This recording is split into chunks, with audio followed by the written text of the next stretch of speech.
What if everything we thought we knew about ancient civilizations was just the tip of the iceberg? Picture this: massive stone structures cut with laser-like precision, devices that seem to harness energy in ways we can't fully explain, and artifacts so advanced they leave modern engineers scratching their heads. These aren't plot points from a science fiction story.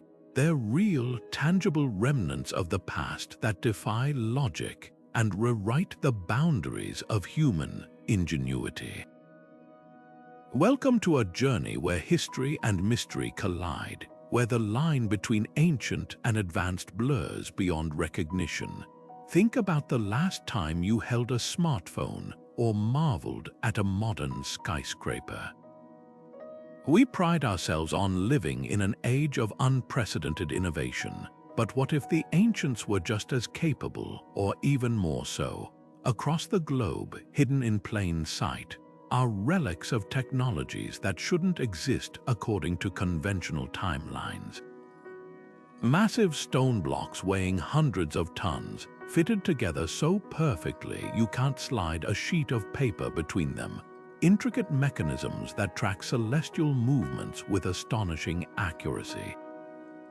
Even evidence of ancient energy systems that hint at knowledge lost to time. How did they achieve this without the tools we consider essential today? The answers might force us to rethink not just history, but the very nature of human progress. This isn't just about admiring old artifacts. It's about uncovering a puzzle that challenges our understanding of civilization itself. Each of these 20 ancient technologies tells a story of brilliance, of cultures that may have possessed secrets we're only beginning to glimpse. Some were buried for millennia, others dismissed as myths until evidence proved otherwise. But one thing ties them all together. They shouldn't exist, yet here they are, daring us to question what we've been taught. So buckle up, we're about to embark on an exploration that will take us from the depths of forgotten ruins to the edges of scientific possibility, piecing together a legacy of innovation that time almost erased. Ready to see history in a whole new light? Let's begin.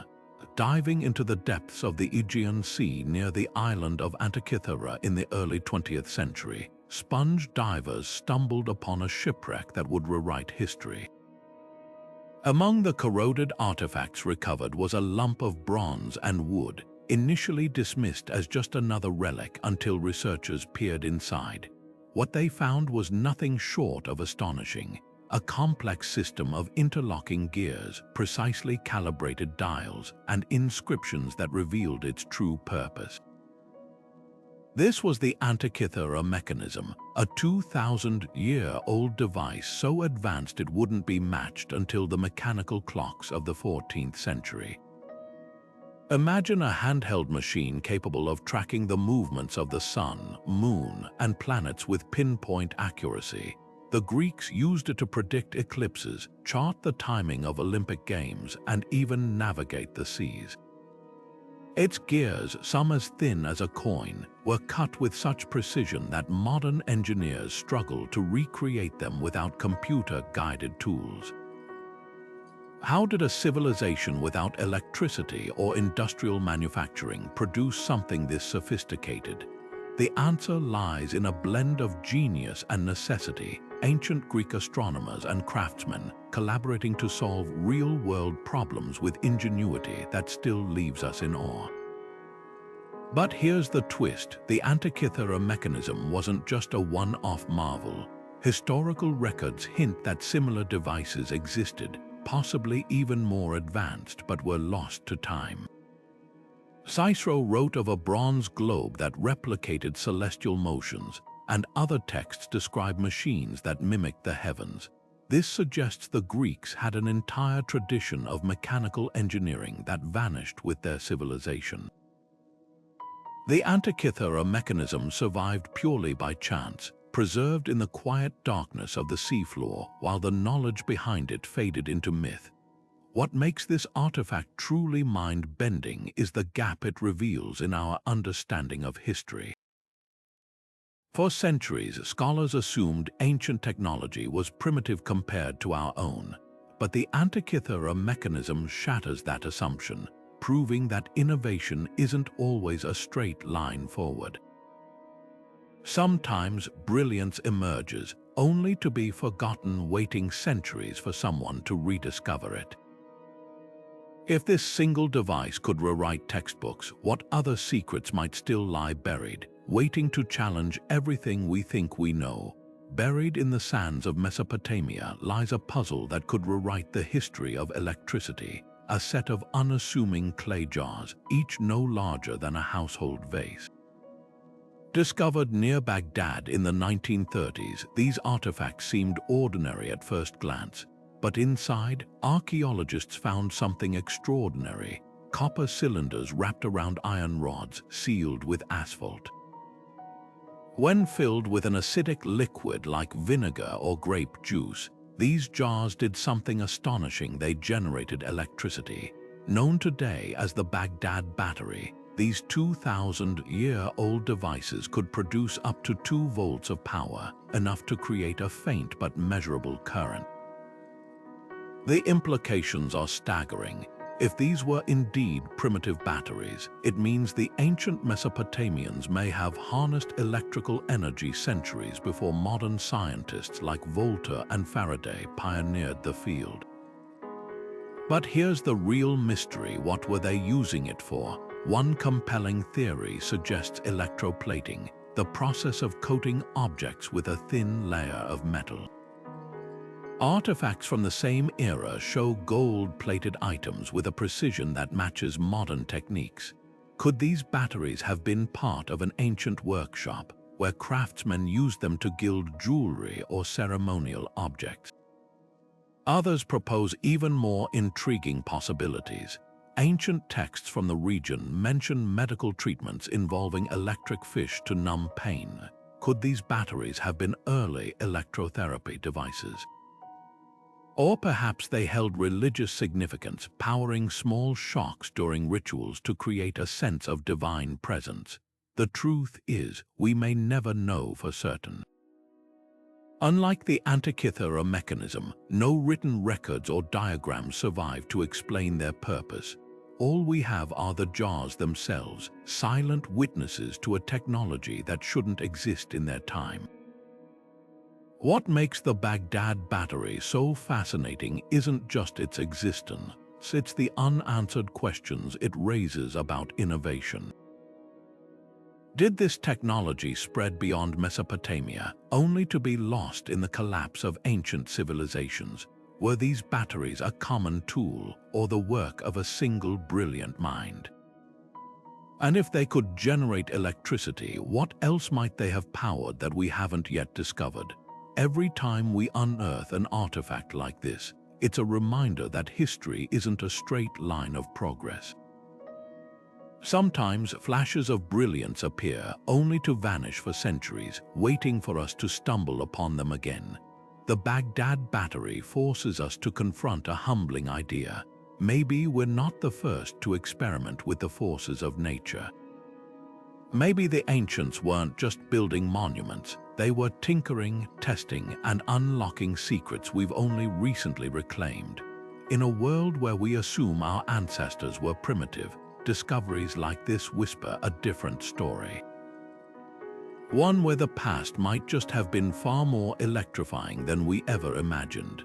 Standing in the shadow of the Great Pyramid of Giza, it's hard not to feel dwarfed, not just by its size, but by the sheer impossibility of its construction. This colossal structure, built over 4,500 years ago, isn't just a stack of stones. It's a masterpiece of precision engineering that defies logic. Each of its 2,300,000 blocks, some weighing as much as 80 tons, fits together so seamlessly that you can't slide a credit card between them. And here's the kicker: the pyramid's base is leveled to within just half an inch. A feat modern builders would struggle to replicate even with laser-guided tools. But the precision doesn't stop there. The Great Pyramid aligns with true north with an error margin of just 3/60ths of a degree, more accurate than the Royal Observatory in Greenwich. Its sides mirror the cardinal directions almost perfectly, and its dimensions encode mathematical constants like pi and the golden ratio. Even more astonishing, the pyramid's layout mirrors the stars in Orion's belt, suggesting the Egyptians didn't just build a tomb, they built a celestial map in stone.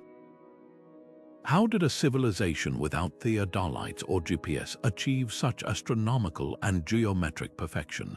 Theories abound, each more intriguing than the last. Some researchers point to the Egyptians' mastery of simple tools like plumb bobs and sighting rods, arguing that patience and meticulous craftsmanship could explain the precision. Others propose the use of water-filled trenches as natural levels or shadow-casting devices to track the sun's movements. But then there are the fringe ideas, like the suggestion that advanced, now lost technologies were involved, or even that extraterrestrial knowledge played a role. Ancient astronaut theorists highlight the pyramid's alignment with the speed of light. Its coordinates match light's numerical value in meters per second, calling it proof of otherworldly influence. What's often overlooked, though, is the human element. The pyramid wasn't built in isolation. It was the culmination of centuries of trial and error, with earlier pyramids like the Bent Pyramid showing clear evidence of engineering experiments. The Egyptians weren't just stacking rocks, they were refining techniques, passing down knowledge through generations. Perhaps the real mystery isn't how they achieved such precision, but why we're so quick to dismiss their ingenuity. After all, we've lost countless technologies to time, from Greek fire to Damascus steel. Could the pyramid's secrets be another example of forgotten brilliance? One thing's certain, the Great Pyramid refuses to fit neatly into our timeline of human progress. It stands as a silent challenge, daring us to reconsider what ancient civilizations were truly capable of. Every measurement, every alignment, every perfectly placed stone whispers the same question. If they could do this, what else did they know that we've yet to rediscover? High above the arid plains of southern Peru, an ancient canvas stretches across nearly 200 square miles of desert. A gallery so vast its full beauty can only be appreciated from the sky. These are the Nazca lines, a collection of over 800 giant geoglyphs etched into the earth between 500 BCE and 500 CE. From towering hummingbirds with wingspans rivaling jumbo jets to spirals so precise they seem drawn by compasses, these designs defy simple explanation. The real shocker, the Nazca people created them without flight, without satellites, without any apparent way to visualize their work from above. How did they achieve such staggering precision? The method itself is deceptively simple. By removing the dark, oxidized top layer of pebbles to expose the lighter sand beneath, the Nazca created contrast visible for miles. But the execution is anything but basic. Some lines run arrow straight for miles across uneven terrain, while curves maintain perfect symmetry despite the challenges of scale. Researchers have tested replicating these techniques using only simple tools and found it required meticulous planning, staking out guidelines, using ropes to maintain proportions, and likely employing grids to scale up smaller models. Yet, even with these methods, the consistency of the Nazca lines borders on miraculous. Then there's the bigger question, why? One leading theory suggests astronomical alignment, with certain lines pointing to solstice sunrises or constellations important to Nazca cosmology. Others propose ritual pathways where processions walk the lines as part of sacred ceremonies. But the most tantalizing idea comes from the line's sheer visibility. From the ground, the designs dissolve into meaningless scratches. Only from altitude does their grandeur emerge. This has fueled speculation that the Nazca might have used primitive balloons or kites for aerial surveying, though no direct evidence survives. Even more controversially, some point to the line's resemblance to runway markers, suggesting they guided or welcomed something beyond human understanding. What's often overlooked is the environmental context. The Nazca Desert is one of the driest places on Earth, with winds so gentle they've preserved these fragile designs for millennia. This wasn't just artistic expression, it was a collaboration with nature itself. The Nazca understood their landscape intimately, choosing stable slopes and wind patterns to protect their work. Modern engineers marvel at how the lines have avoided natural erosion, a testament to ancient environmental wisdom we're only now appreciating. The Nazca lines challenge our assumptions about communication and scale. In a world without satellites or drones, these people conceived art meant to be seen not by neighbors but by gods, or perhaps by futures they'd never live to see. Every time a new line is discovered, it adds another piece to a puzzle we're still learning to read. Were they messages, maps, or something beyond our modern frameworks? The desert keeps its secrets, but the lines endure an eternal invitation to look up and wonder. Hidden among the rare book collections of Yale University lies one of history's most perplexing puzzles, the Voynich Manuscript. This 200-page tome, dating back to the early 15th century, isn't your typical medieval text. Its pages are filled with looping, alien-like script that has resisted deciphering by the world's top cryptographers for over a century. Alongside the text are bizarre illustrations, plants that don't match any known species, celestial charts with unfamiliar constellations, and tiny nude women bathing in what appear to be interconnected pools of green liquid. The manuscript radiates an aura of purposeful mystery, as if its creator wanted the knowledge within to remain just out of reach. What makes the Voynich manuscript so uniquely frustrating is that it follows all the rules of language, just not any language we recognize. Statistical analysis reveals patterns consistent with genuine linguistic structures, including word repetition and sentence length variations found in real alphabets. The text isn't random scribbles, someone crafted this with deliberate intent. Yet despite efforts by World War II codebreakers, supercomputers, and artificial intelligence, not a single word has been conclusively translated. The closest anyone has come is identifying possible plant names in the herbal section, but even those remain speculative. Theories about its origins range from the plausible to the fantastical.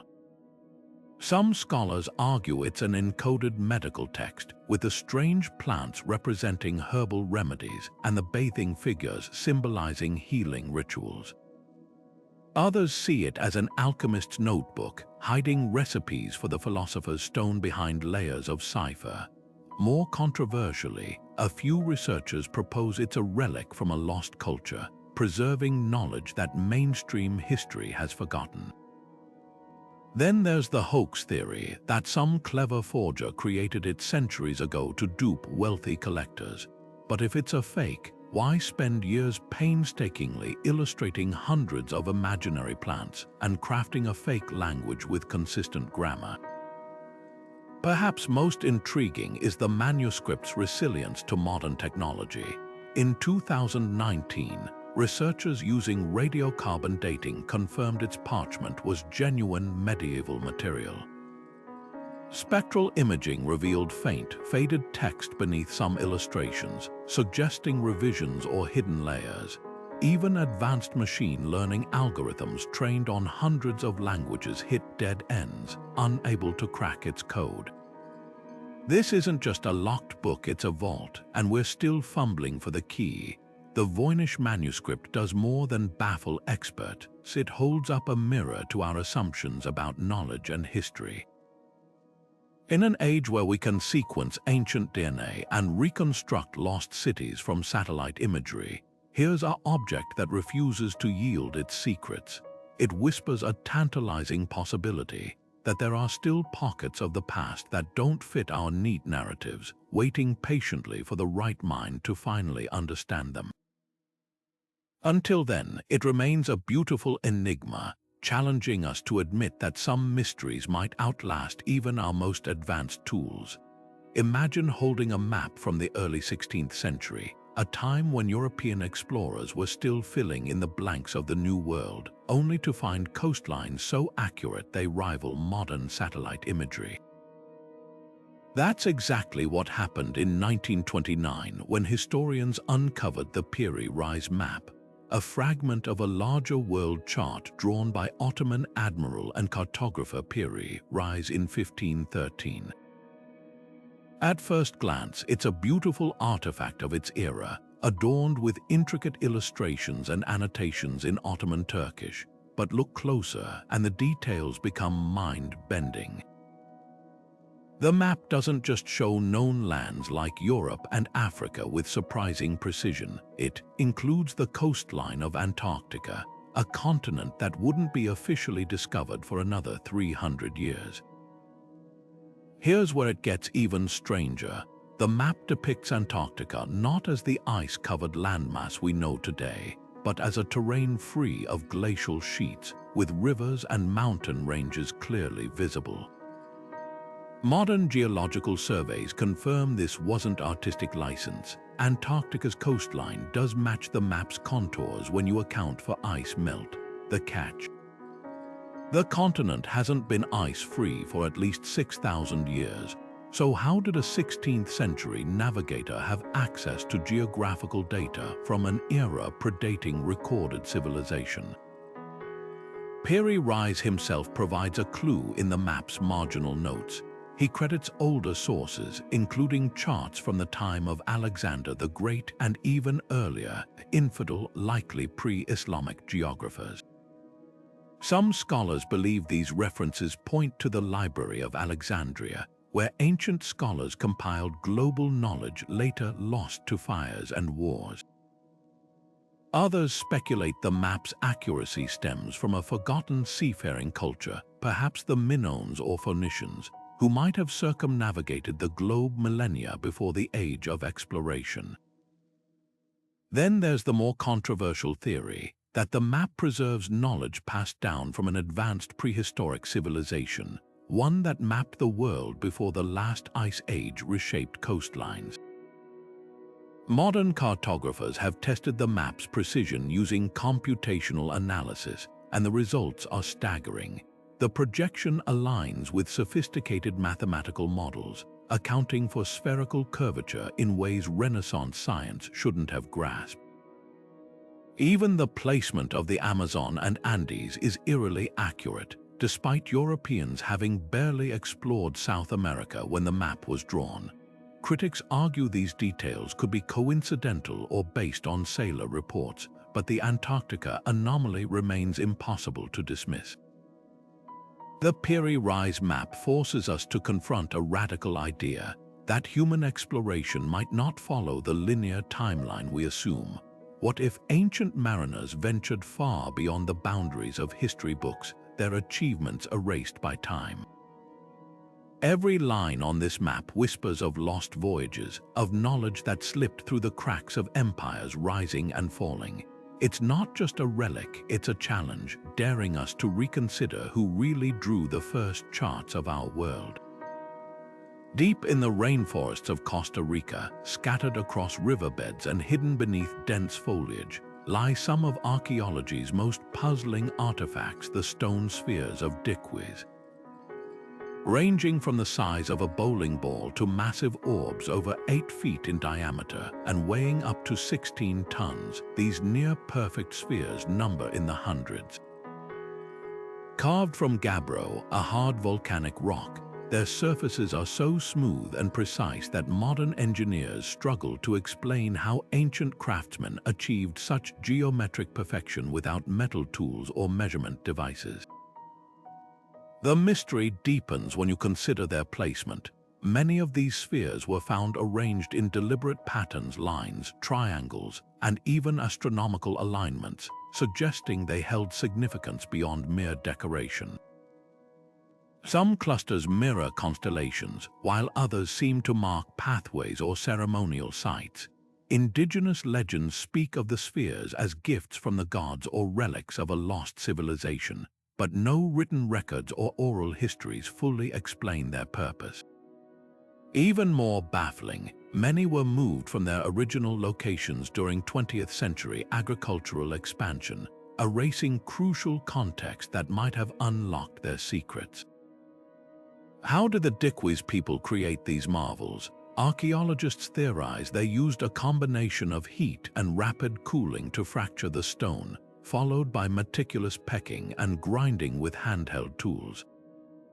The process would have required generations of knowledge transfer, with artisans refining techniques over centuries. But the real challenge wasn't just shaping the spheres, it was transporting them. Some were found miles from the nearest quarry, raising questions about the logistics of moving multi-ton stones through rugged terrain without wheels or draft animals. Local myths hint at solutions, mentioning magic or sound used to make the stones light, sparking speculation about lost levitation techniques or advanced engineering methods. The sphere's cultural significance is equally enigmatic. Were they status symbols for chiefs, markers of sacred sites, or even ancient navigational aids?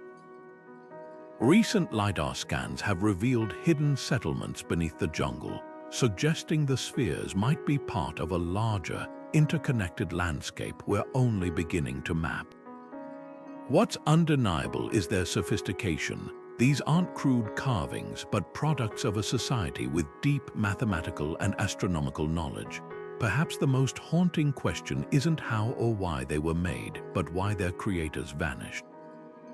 By the time Spanish colonizers arrived, the spheres were already ancient, their makers long gone.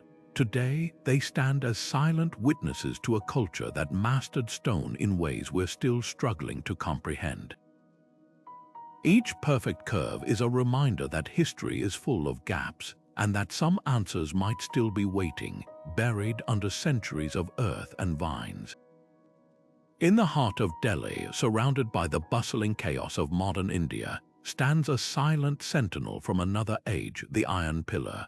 Rising 23 feet into the air and weighing over 6 tons, this towering column has endured 16 centuries of monsoons, scorching heat, and even the exhaust fumes of industrialization without a single speck of rust. At first glance, it might seem unremarkable, just another ancient monument, but to metallurgists and engineers, it's nothing short of miraculous. Unlike every other iron artifact from its era, which crumbled to dust long ago, this pillar remains as pristine as the day it was forged. The secret lies in its composition. Modern analysis reveals the pillar is made of wrought iron with an unusually high phosphorus content, nearly 1%, combined with minimal sulfur.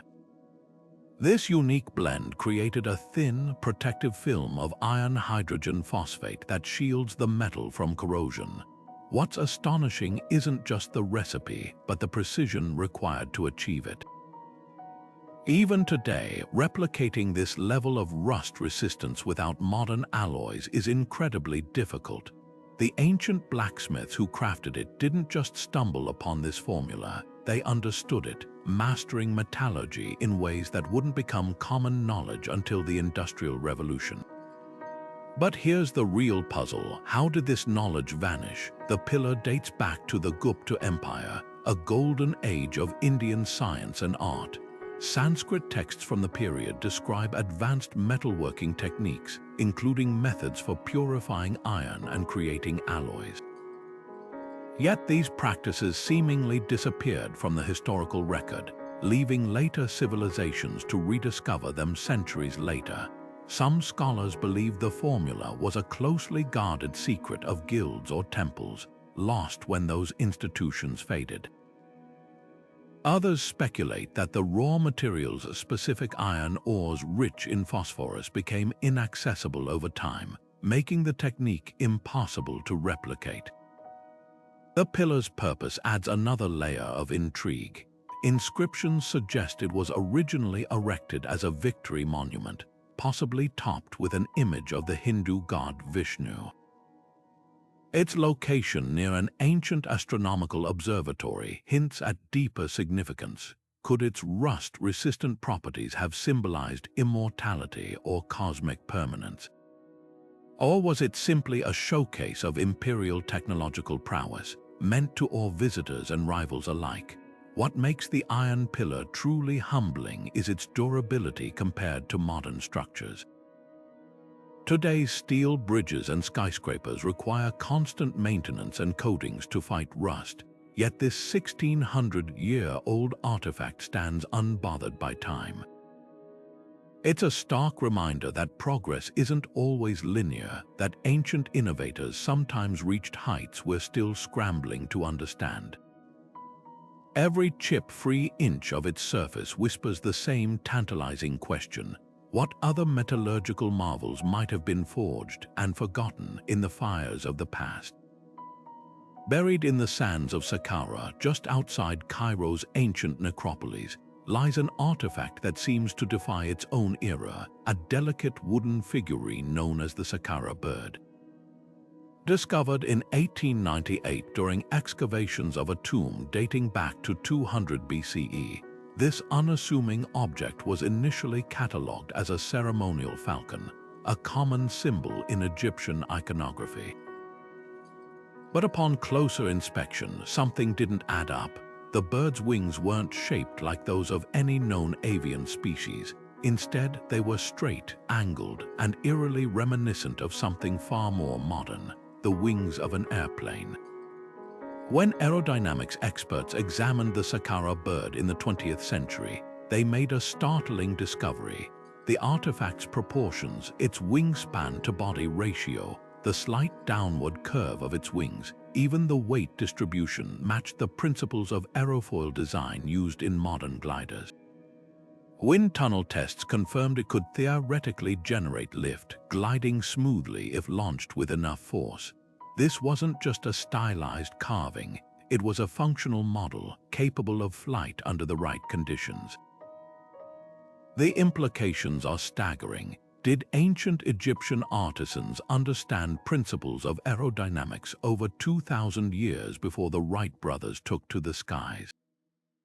Theories about the bird's purpose range from the practical to the provocative. Some scholars argue it was a child's toy, a primitive dart thrown for amusement. Others point to its tailfin, which resembles the vertical stabilizer of an aircraft, suggesting it might have been a prototype for a larger, manned glider, perhaps even a ceremonial object meant to symbolize the pharaoh's divine ability to traverse the heavens. Then there's the more controversial idea that the Saqqara bird is evidence of lost or borrowed technology. Ancient texts speak of flying machines in Indian and Middle Eastern myths, while Egyptian artwork occasionally depicts winged vehicles unlike any natural creature. Could this have been a scaled-down representation of something more advanced? What makes the Saqqara bird especially tantalizing is the context of its creation. The Egyptians were master engineers, constructing monuments with precise mathematical ratios and developing complex machinery like the Antikythera Mechanism's predecessors. They observed birds in flight, studied the physics of sailboats, and experimented with wind power. Is it so hard to imagine they might have toyed with the idea of human flight? Yet if they did, why is this artifact so unique? No other similar models have been found, leaving us to wonder, was this a fleeting experiment, a craftsman's whim, or a glimpse into a technological lineage that vanished without a trace? The Saqqara bird doesn't just challenge our timeline of aviation history, it forces us to reconsider how innovation spreads and fades. Every curve of its wings whispers a question. How many ideas, how many breakthroughs have been born and forgotten in the long arc of human curiosity? In a world where we assume progress moves steadily forward, artifacts like this remind us that knowledge isn't always linear. Sometimes it soars, only to land silently in the sands of time, waiting centuries for someone to pick it up again. Deep within the temple of Hathor at Dendera, a series of carvings on an ancient stone wall have sparked debates that blur the line between archaeology and science fiction. These intricate bas-reliefs show elongated, bulb-like objects with tendrils resembling twisted filaments, encased in what look like glass vessels supported by pillars. At the base, figures kneel as if tending to the devices, while serpentine lines coil toward them like cables carrying invisible energy. To the untrained eye, they could easily be mistaken for modern electric light bulbs, except these carvings are over 2,000 years old.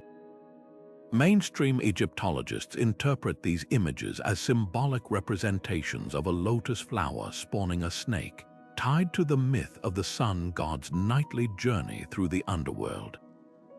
The filament is said to depict a divine serpent, while the bulb symbolizes a cosmic egg. But here's where it gets provocative. The carvings bear a striking resemblance to Crookes tubes, early experimental electrical devices that predate the light bulb by centuries.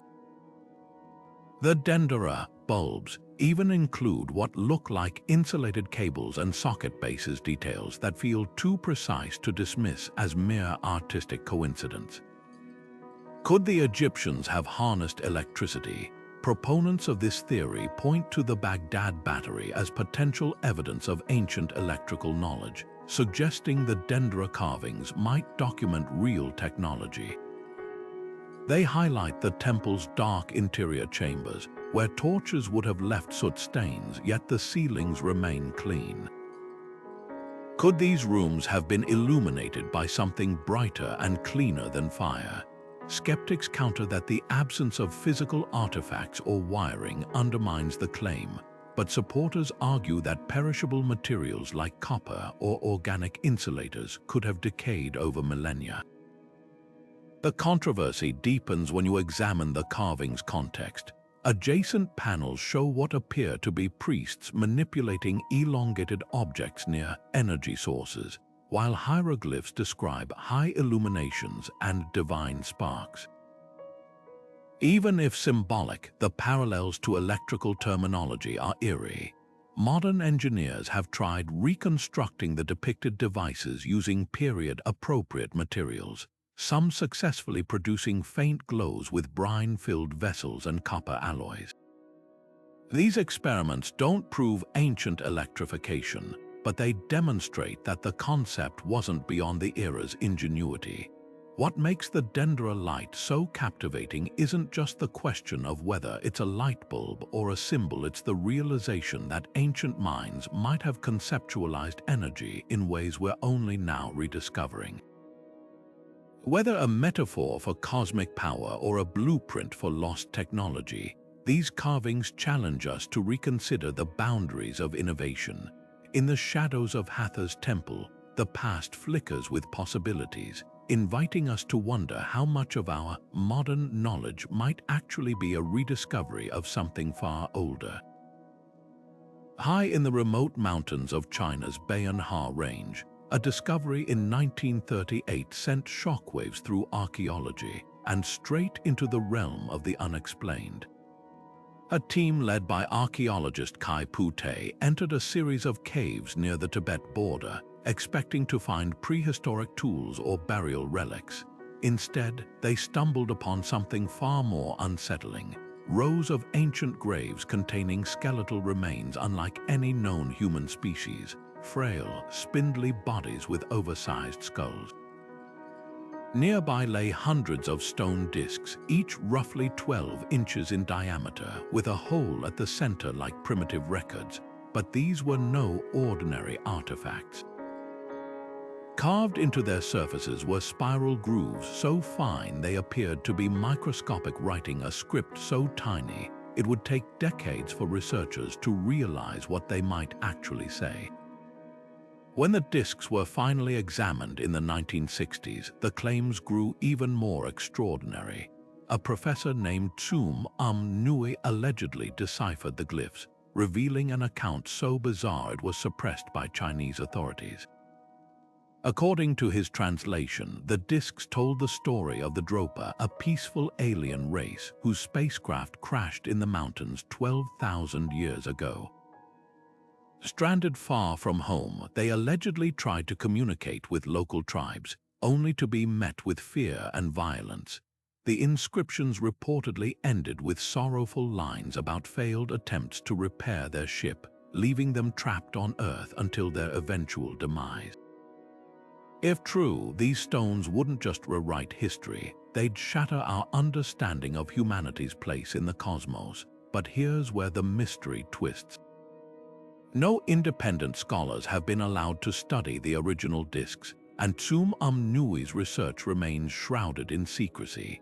Critics dismiss the story as an elaborate hoax, pointing to inconsistencies in the timeline and the lack of verifiable photographs or chemical analyses.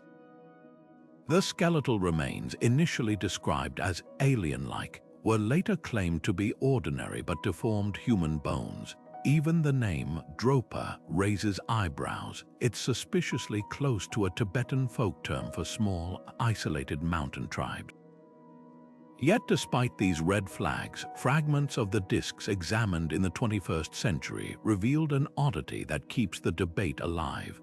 Traces of cobalt and other metals arranged in patterns that some physicists argue could only form under high-frequency vibration, as if the stones were once exposed to extraordinary energy.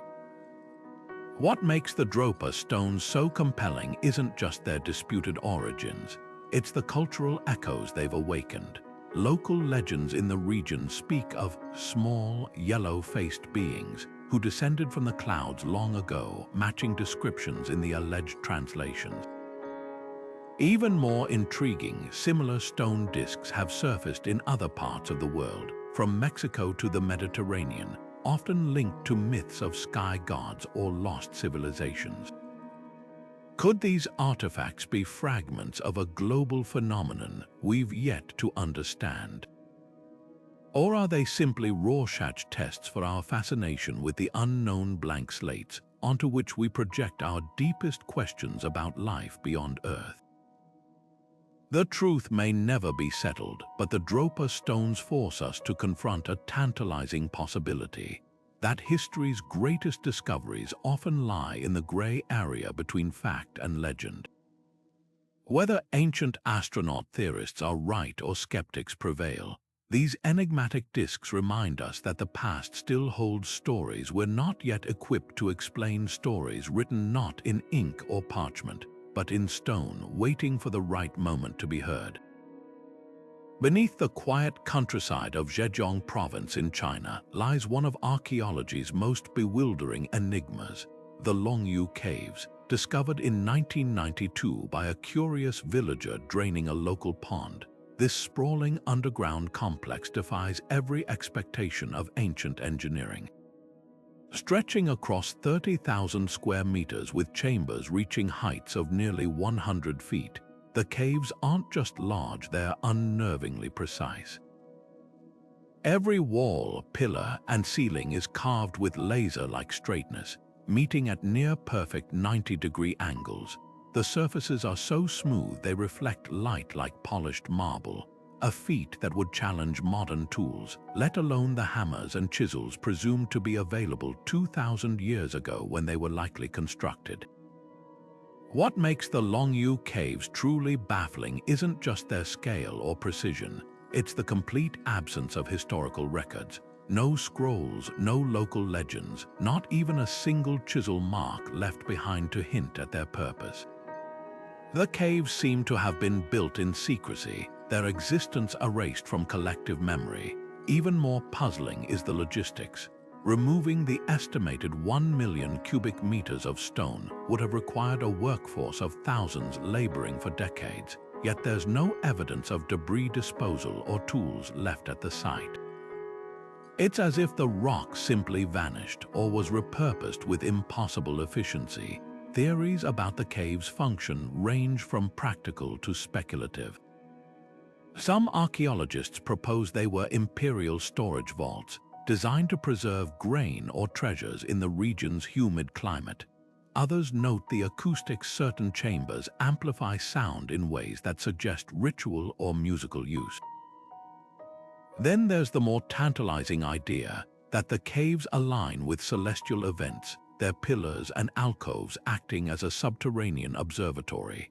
A handful of researchers even point to the wall's unusual resonance, which produces eerie harmonic tones when struck, hinting at forgotten sonic technologies. But perhaps the most striking detail is the artistry hidden in plain sight. The walls are adorned with uniform, parallel chisel marks that create a mesmerizing wave-like pattern, not structural but deliberate. Was this aesthetic flair a structural reinforcement technique or something more symbolic? Local folklore whispers of dragons, their scales mirrored in the rippling stone, though no carvings or inscriptions confirm this connection. The Longyou caves resist easy explanation because they don't fit the narrative of gradual technological progress. They're too advanced for their time, too meticulously executed to be mere quarry sites, and too void of context to decode. Standing in their echoing chambers, you're left with an unsettling thought. What if this wasn't an isolated project, but a fragment of a much larger, lost tradition of underground engineering? Without records or artifacts, the caves stand as silent monuments to a mystery we may never unravel, a reminder that some chapters of history are written not in ink, but in stone, waiting in the dark for someone to read them. In the rugged mountains of California's Coso Range, a discovery in 1961 shattered conventional timelines. A pair of prospectors cracking open what appeared to be an ordinary geode found something impossible inside, a mechanical object resembling a 20th century spark plug, perfectly encased in stone that geological testing suggested was over 500,000 years old. The so-called Coso artifact immediately divided experts, presenting a paradox that physics and archaeology still struggle to reconcile. How could a component from the industrial age become fossilized in mineral deposits older than Homo sapiens? The object itself is a miniature engineering marvel. X-rays reveal a hexagonal outer shell surrounding a porcelain-like cylinder with a magnetic metal rod at its core, a structure nearly identical to 1920s-era champion spark plugs. Yet the surrounding matrix showed undeniable signs of natural fossilization, with layers of hardened clay and marine sediments that would normally take millennia to form. Geologists who examined the find noted crystalline growth penetrating the metal, a process requiring vast stretches of time under natural conditions. Either this was an elaborate hoax with unprecedented geological mimicry, or something far more extraordinary had occurred. Skeptics argue the artifact is simply a misdated mining tool from the region's 19th century operations, perhaps encased in a concretion that formed faster than typical geodes. Others propose it fell into ancient sediment during some freak geological event, like a mudslide that preserved it unusually well. But these theories struggle to explain the depth of mineralization or the absence of similar finds nearby. The more radical interpretation, that the artifact is genuine evidence of either time travel or a forgotten advanced civilization, one capable of creating sophisticated machinery long before recorded history. Ancient astronaut theorists point to similar anachronistic finds worldwide, suggesting a pattern of technological artifacts appearing where they shouldn't. What makes the Coso artifact uniquely troubling is its resistance to easy categorization. Unlike ambiguous carvings or weathered structures, this is a clearly mechanical object with identifiable modern parallels. Yet it exists in a geological context that defies its design. Laboratories that analyzed the metal composition found alloys consistent with early 20th century metallurgy, deepening the mystery rather than solving it. If it's a hoax, why choose something as mundane as a spark plug instead of a more dramatic, alien artifact? If genuine, how did it traverse 500,000 years of time? Perhaps the most haunting possibility isn't about the artifact's origin, but what its existence implies about our understanding of time itself. Could natural processes occasionally warp objects across epochs, creating accidental time capsules? Or does this tiny mechanical enigma hint at a cyclical view of civilization, one where advanced cultures rise, fall, and leave behind only the most durable fragments of their knowledge? The Coso artifact sits at the crossroads of geology and speculation, a silent challenge to our assumptions about progress. Every layer of its encrusted surface whispers the same unsettling question. If time can bury a spark plug this deep, what else might still be hidden, waiting to upturn the stories we tell ourselves about human achievement? Standing tall on the windswept slopes of Easter Island, the Moai statues gaze eternally inland, their stone eyes holding secrets lost to time. These monolithic figures, carved from compressed volcanic ash, aren't just impressive for their size. Some tower over 30 feet and weigh as much as a blue whale, but for the sheer impossibility of their journey.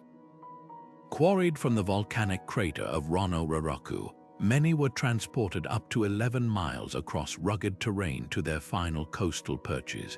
The mystery isn't just how the Rapa Nui people carved these giants with stone tools, but how they moved them without wheels, draft animals, or even abundant timber for sledges.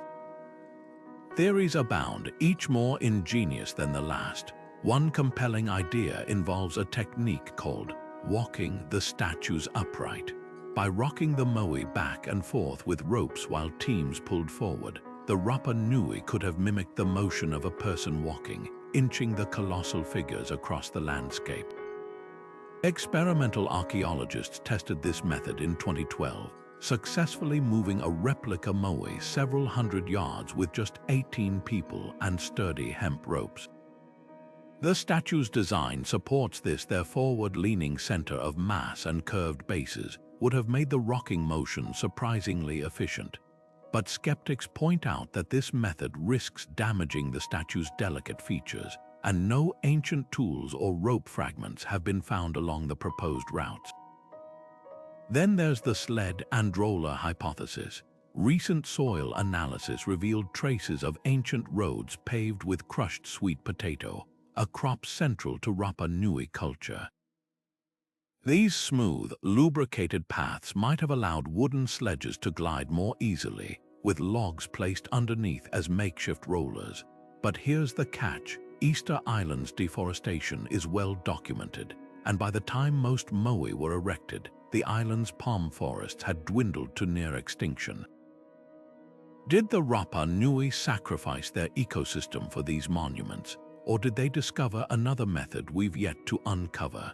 Local oral traditions add another layer of intrigue. Legends speak of the Moai moving themselves, animated by mana, or spiritual energy directed by priests or chiefs. While this might sound like myth-making, recent discoveries hint at a grain of truth. Archaeologists found that some statues' bases were intentionally flattened post-transport, suggesting they were once upright during movement, almost as if they'd walked to their platforms before being secured. Could the stories of self-moving statues be cultural memories of these engineering feats, passed down through generations? What makes the Moai truly haunting isn't just their transportation, but their purpose. These weren't mere decorations, they were conduits between the living and the ancestors, embodiments of sacred power. Each statue's placement along the coast, facing inland, suggests a protective role, watching over villages and crops. The largest Moai, nicknamed El Gigante, lies unfinished in the quarry, a staggering 82 tons of potential never realized. Its abandonment hints at a society reaching its limits, pushing the boundaries of possibility until resources or luck ran out. The Moai stand as silent witnesses to a civilization that dared to dream big, mastering physics and logistics in ways we're still unraveling. Their journey from quarry to coastline isn't just a puzzle of engineering, it's a testament to human tenacity. In a world where we take cranes and trucks for granted, these stone giants remind us that innovation isn't about the tools you have, it's about the imagination to use them in ways no one thought possible. And perhaps that's their greatest lesson, that the past's mysteries aren't gaps in knowledge but invitations to look deeper, to question not just how but why. Perched on a wind-swept hill in southeastern Turkey, the ancient stones of Göbekli Tepe whisper a story that upends everything we thought we knew about human civilization. This sprawling temple complex, dating back an astonishing 12,000 years, wasn't built by farmers or city dwellers. It predates agriculture itself. That's right, while history books tell us organized religion and monumental architecture emerged only after humans settled down to farm, Göbekli Tepe flips that narrative on its head. Here, hunter-gatherers carved and erected massive limestone pillars, some weighing over 16 tons, adorned with intricate reliefs of animals, symbols, and abstract shapes. The precision of the work is staggering. Pillars fitted into sockets with exacting alignment, surfaces smoothed to near perfection using nothing but stone tools. What makes this site truly revolutionary isn't just its age, but what it implies about societal evolution. Conventional wisdom holds that complex societies arose from the surplus of farming, freeing people from the daily grind of foraging to specialize in art, religion, and engineering. Yet Göbekli Tepe suggests the opposite, that the urge to create something monumental, to gather, worship, and collaborate on a grand scale, might have been the spark that eventually led to agriculture. Archaeologists have found evidence of feasting at the site, with bones of wild game suggesting large-scale gatherings. Could these rituals have created a need for stable food sources, planting the seeds literally for domestication? The carvings themselves deepen the mystery. The pillars feature a menagerie of creatures: scorpions, foxes, lions, and birds, some depicted in hauntingly lifelike detail. But it's the recurring motif of humanoid figures with folded hands and stylized belts that hints at a sophisticated belief system. Were these ancestor spirits, gods, or symbolic representations of the builders themselves? Even more puzzling are the abstract symbols, H-shaped carvings, crescents, and discs that some researchers interpret as early attempts at recording knowledge. If so, this wouldn't just be a temple, it could be a prehistoric library, its language lost to time. Then there's the logistics. Without beasts of burden or wheels, how did these ancient people transport multi-ton stones from quarries over a mile away? Experiments suggest they might have used wooden rollers and ramps, but the sheer manpower required hints at a level of social organization we didn't think possible for nomadic groups.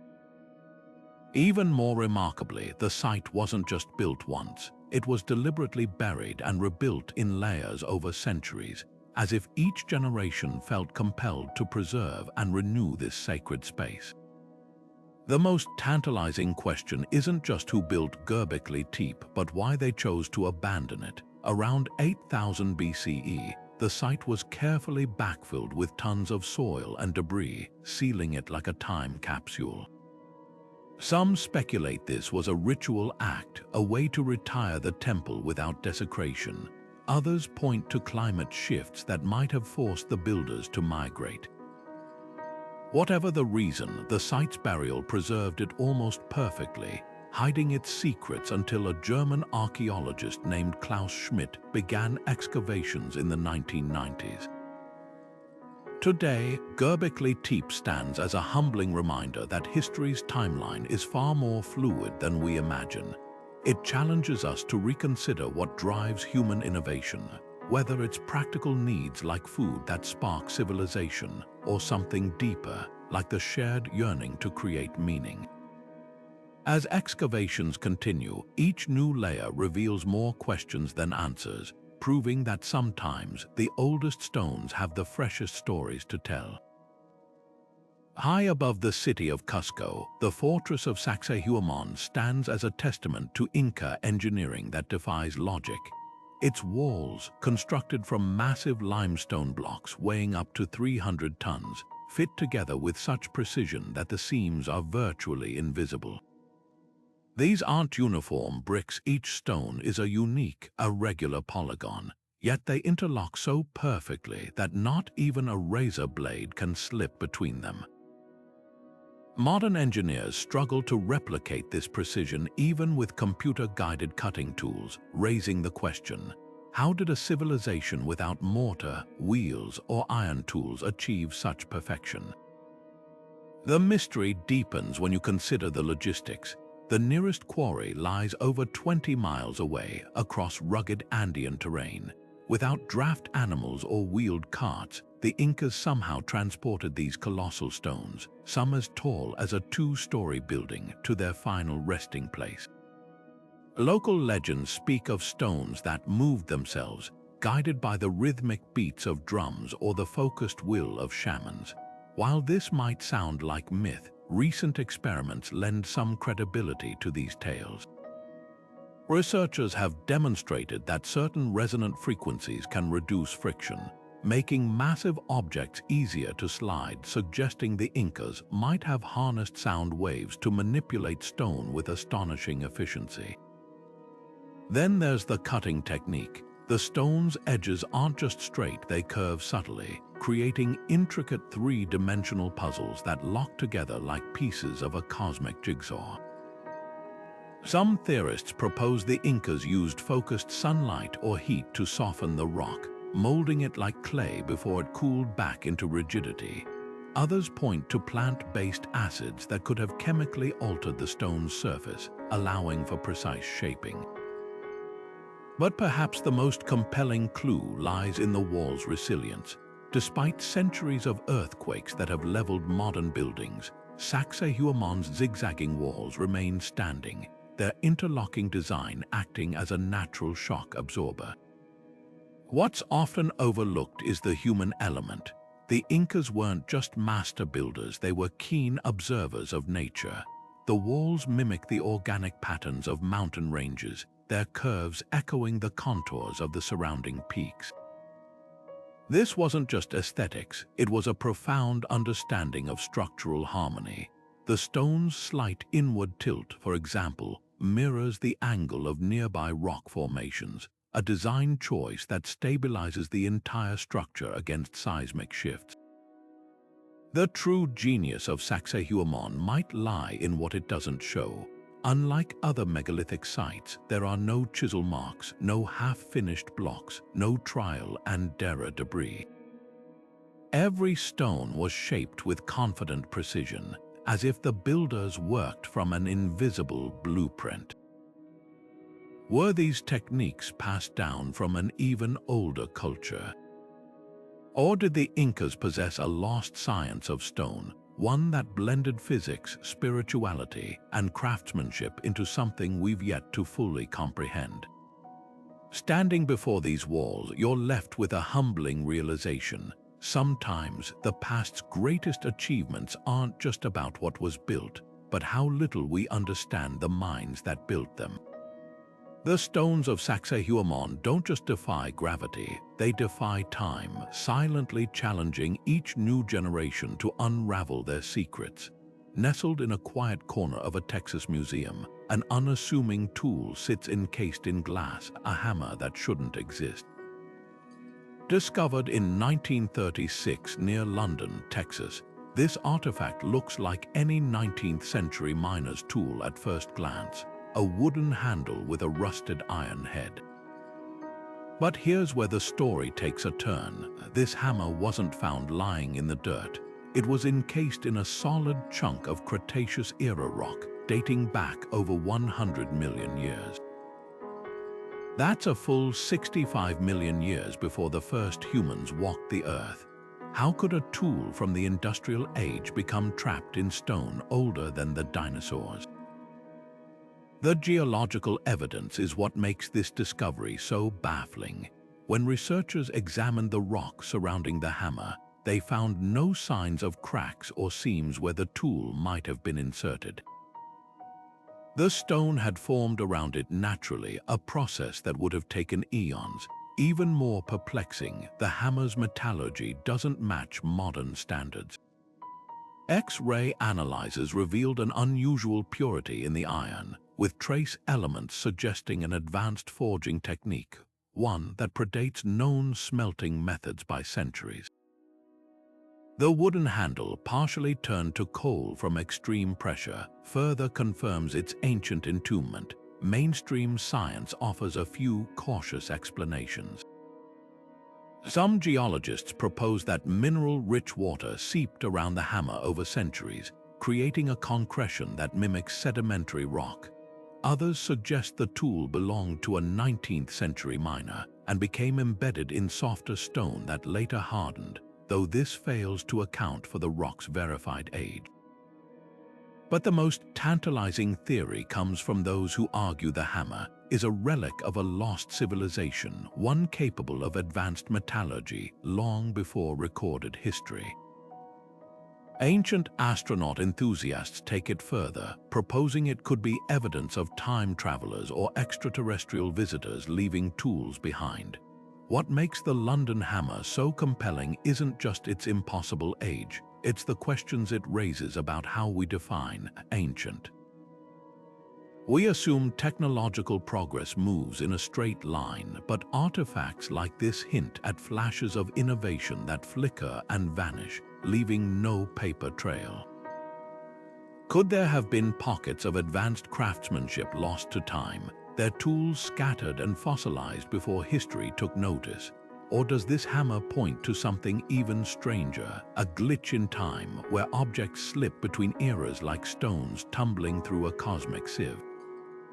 For now, the hammer remains an enigma, locked in stone and silence. It doesn't just challenge our timelines, it forces us to wonder how many other anomalies lie buried, waiting to shake the foundations of what we think we know. Every chip in its weathered surface is a reminder that history isn't always written in books sometimes. It's forged in iron and left for us to find, if only we're willing to question the stories we've been told. In the heart of Lebanon's Bekaa Valley, the ruins of Baalbek stand as a monument to one of history's greatest engineering puzzles. The Romans built a magnificent temple complex here 2,000 years ago, but it's what lies beneath their grand columns that truly baffles experts. Hidden in the foundations are three colossal stone blocks known as the trilithon, each weighing an astonishing 800 to 1,000 tons, equivalent to 2 fully loaded jumbo jets. These aren't just big rocks, they're precision-cut monoliths fitted together so tightly that not even a sliver of light passes between them. And here's the kicker.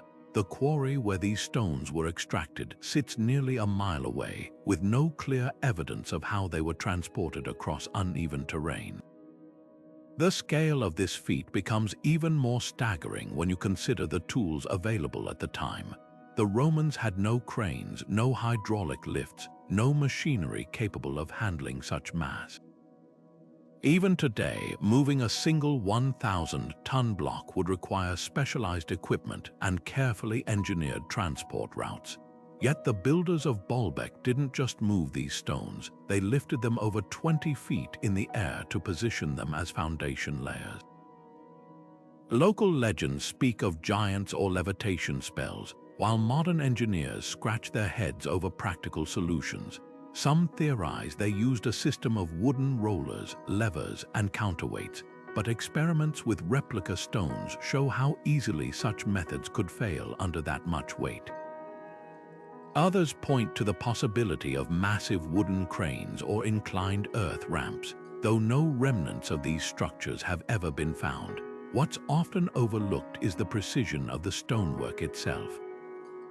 The blocks aren't just stacked, their edges are beveled and their surfaces smoothed to perfection, suggesting the builders had an intimate understanding of weight distribution and structural integrity. The Romans were master architects, but even their documented techniques don't account for this level of megalithic mastery. Could they have inherited knowledge from an even older civilization? The site's history predates Rome by millennia, with some scholars linking it to the Phoenicians or a mysterious culture lost to time. Then there's the question of why.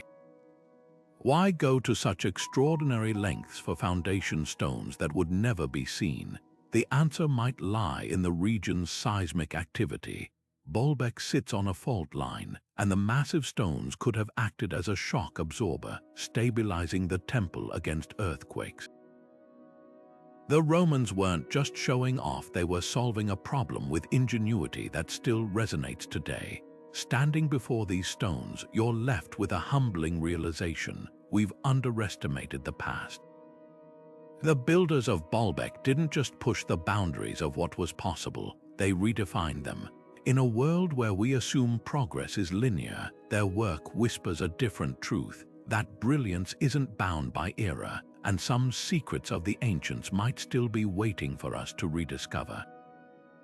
Perched high in the Andes at nearly 8,000 feet, Machu Picchu isn't just a marvel of Inca architecture, it's a masterclass in engineering that defies time itself.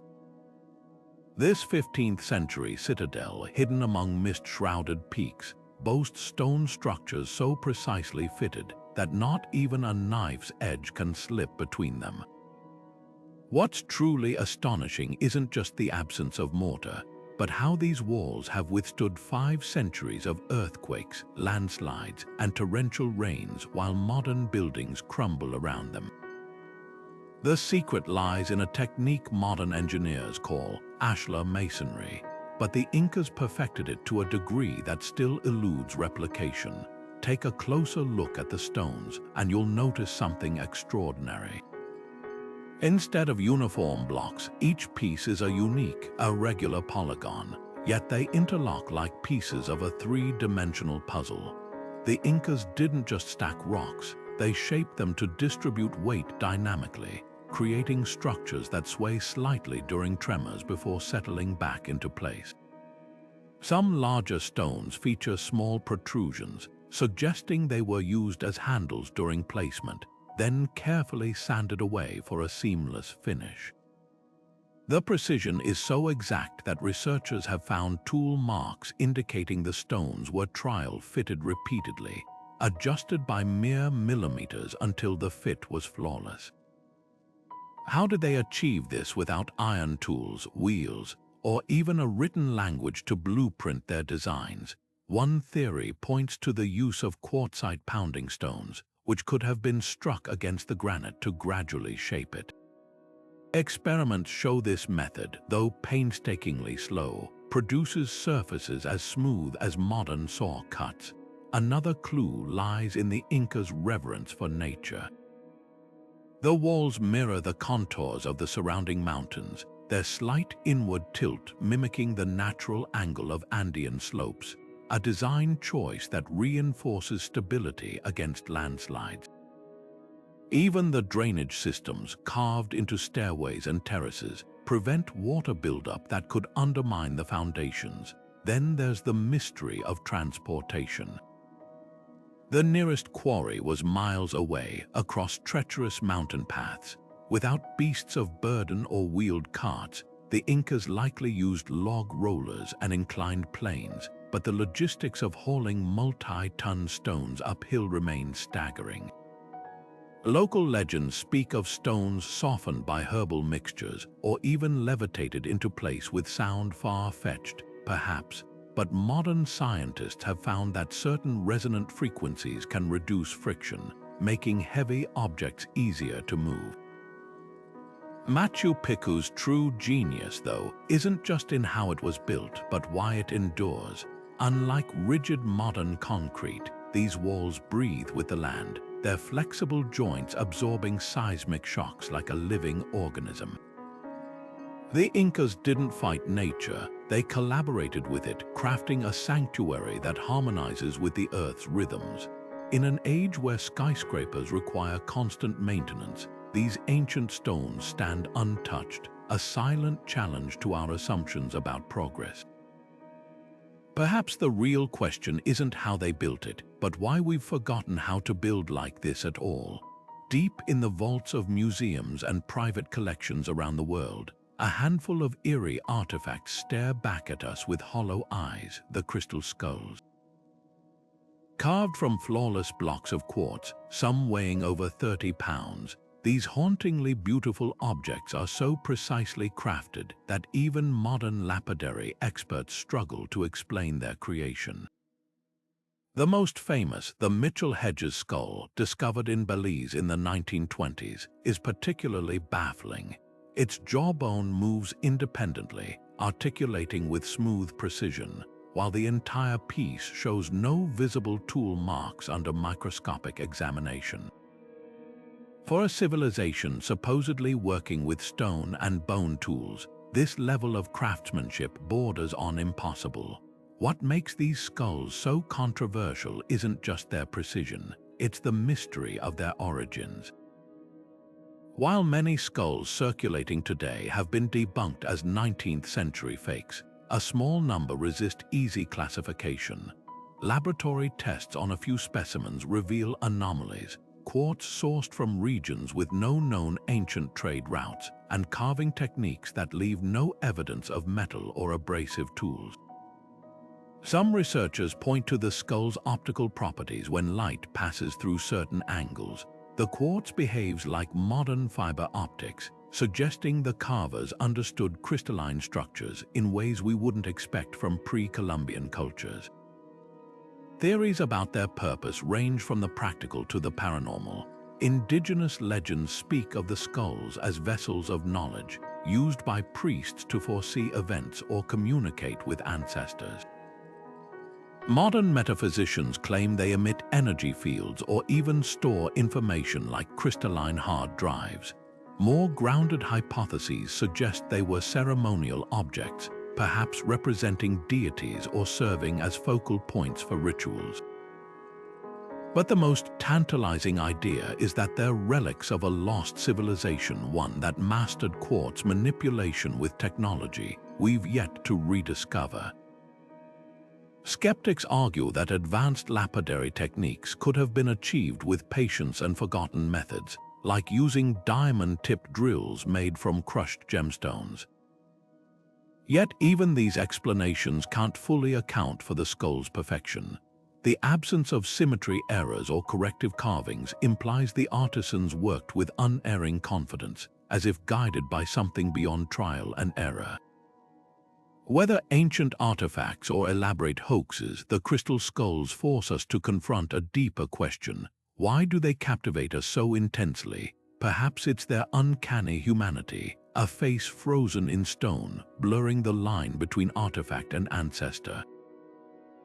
Or maybe it's the lingering suspicion that some mysteries aren't meant to be solved, only pondered. In their polished surfaces, we don't just see reflections of light, we catch glimpses of the past's untold stories, waiting silently for someone to listen. From the depths of the ocean where the Antikythera Mechanism lay hidden for centuries, to the dizzying heights of Machu Picchu's earthquake-defying walls, these 20 ancient marvels don't just defy expectations, they shatter them. Each discovery peels back another layer of our assumptions, revealing glimpses of ingenuity that rival and sometimes surpass our modern achievements. Were these creations the product of isolated geniuses whose names history forgot? Could they be fragments of lost civilizations that mastered sciences we're only now rediscovering? Or do they hint at even more extraordinary possibilities, contact with knowledge beyond our world? The truth is, every artifact we've explored carries its own paradox. The precision of the Great Pyramid's celestial alignments, the uncanny electrical potential of the Baghdad Battery, the eerie perfection of the Nazca lines, all seem to whisper the same unsettling question. What if human progress isn't a straight line but a spiral? What if brilliance emerges, fades, and resurfaces across millennia in ways we're only beginning to trace? Perhaps the most humbling lesson lies not in the how of these technologies, but in the why. The Incas didn't just build walls, they conversed with the land itself, crafting structures that danced with tectonic forces. The creators of Göbekli Tepe carved their visions into stone not for survival, but for something deeper, a shared dream that brought hunter-gatherers together to erect monuments before they'd even planted crops. These weren't merely tools or toys, they were testaments to the boundless creativity that defines us as a species, and yet for every mystery solved, a dozen more emerge. The crystal skull's flawless quartz, the Dropa stone's cryptic spirals, the London hammer's impossible age, all resist easy explanation, dangling just out of reach like fragments of a grander puzzle. Maybe that's the point. History isn't a locked vault waiting to be emptied, but an endless excavation where each answer unearths new questions. So what do you think? Are these anomalies proof of forgotten chapters in human achievement, or do they point to influences we've yet to comprehend? The conversation doesn't end here. Drop your theories in the comments, whether you're team ancient engineers, cosmic visitors, or something even wilder. And if you're hungry for more deep dives into history's greatest enigmas, hit that subscribe button. The past isn't done surprising us yet, and neither are we. Until next time, keep questioning, keep wondering, and remember, sometimes the oldest stories are the ones that haven't been fully told.